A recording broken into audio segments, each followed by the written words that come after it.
The real reason rich people waste millions. Why do rich people waste millions on things that seem completely pointless? Not investments, not businesses, but things they barely use, disappear instantly, or have no real purpose. A car that never touches the road, a painting locked away where no one sees it, a trip that lasts a single night for the price of a lifetime. And the strangest part?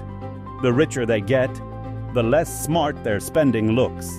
Because at that level, money isn't about being logical anymore. It's about something far more powerful. The real reason. Most people believe the wealthy spend like this simply because they can. That once you have unlimited money, you stop caring about how it's used. But that assumption completely misses the truth. They're not spending randomly. They're buying separation. At the highest level of wealth, the goal is no longer comfort. Comfort was achieved long ago. The goal is to step into a completely different world, one that isn't accessible to everyone else. A world where entry isn't based on effort alone, but on access, connections, and the ability to afford what most people can't even imagine. Because when something is rare, unreachable, or impossible to replicate, it becomes powerful. A $10 million purchase isn't just about the item, it's about what that item says.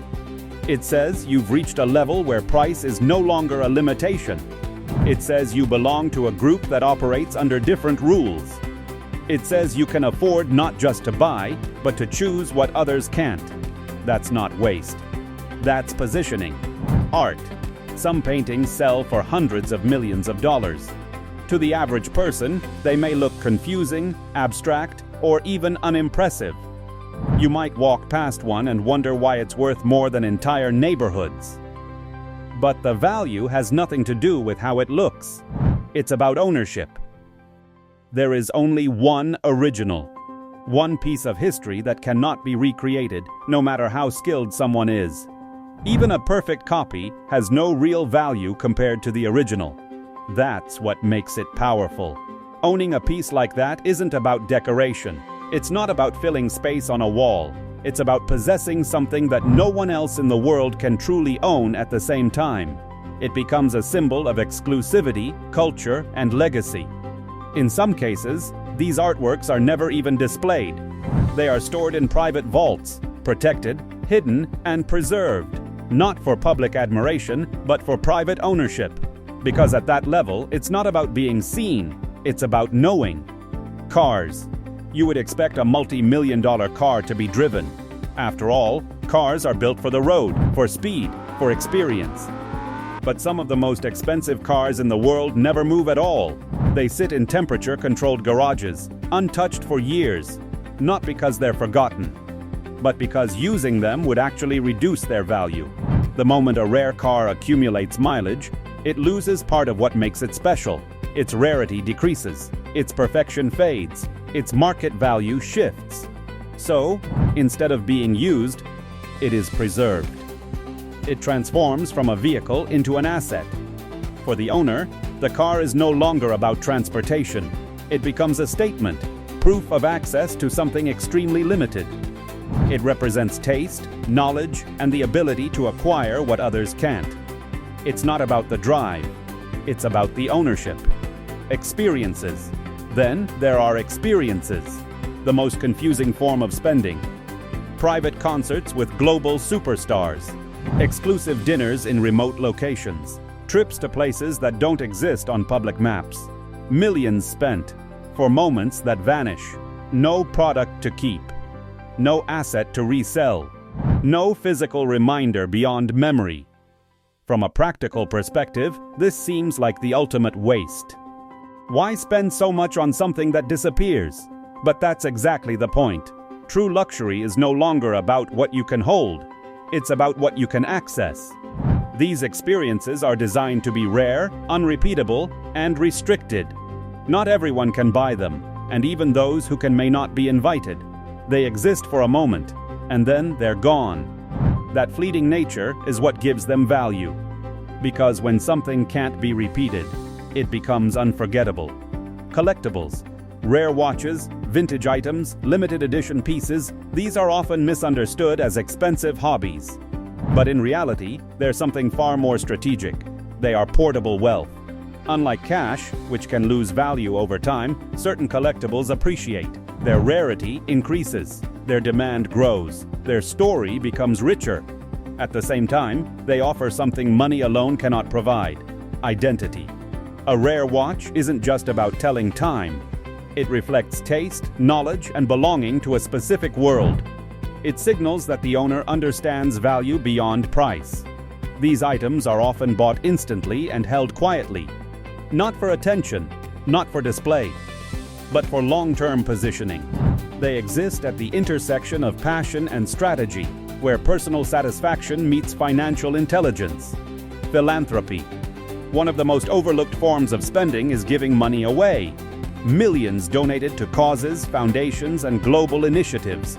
On the surface, it appears to be pure generosity, and often it is. But at the highest levels, philanthropy carries another layer of meaning. It creates influence.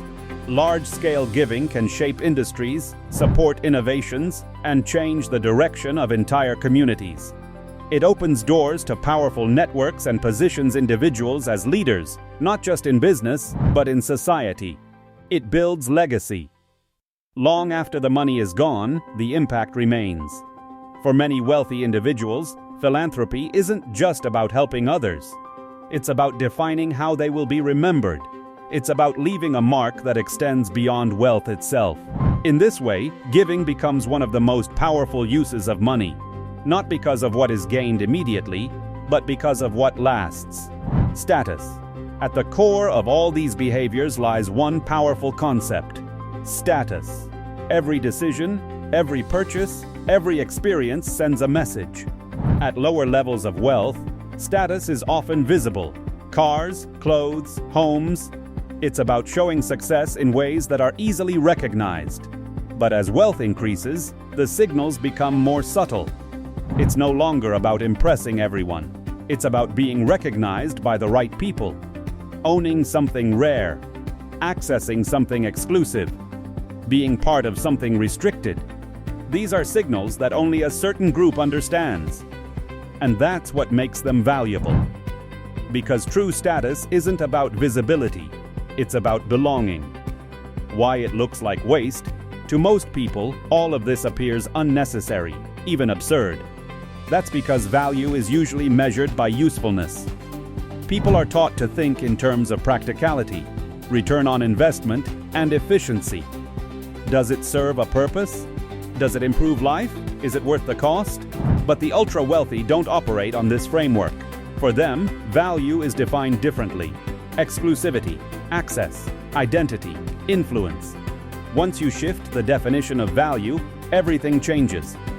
What once looked like waste starts to look intentional, not careless, not irrational, but calculated. A different game. At the highest levels, money is no longer the goal. It's a tool, a way to access spaces that are closed to most people, a way to create distance from the ordinary, a way to shape identity in a world where basic needs are already fulfilled. The rules are different, the priorities are different, and the meaning of spending is completely transformed. This is why rich people can spend millions on things that seem useless, because they're not playing the same game.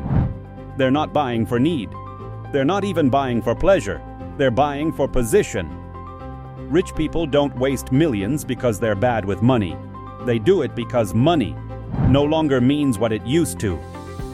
At that level, value isn't about function, it's about rarity, it's about access, it's about identity. And most of all, it's about living in a world that money alone can't explain, but only unlock.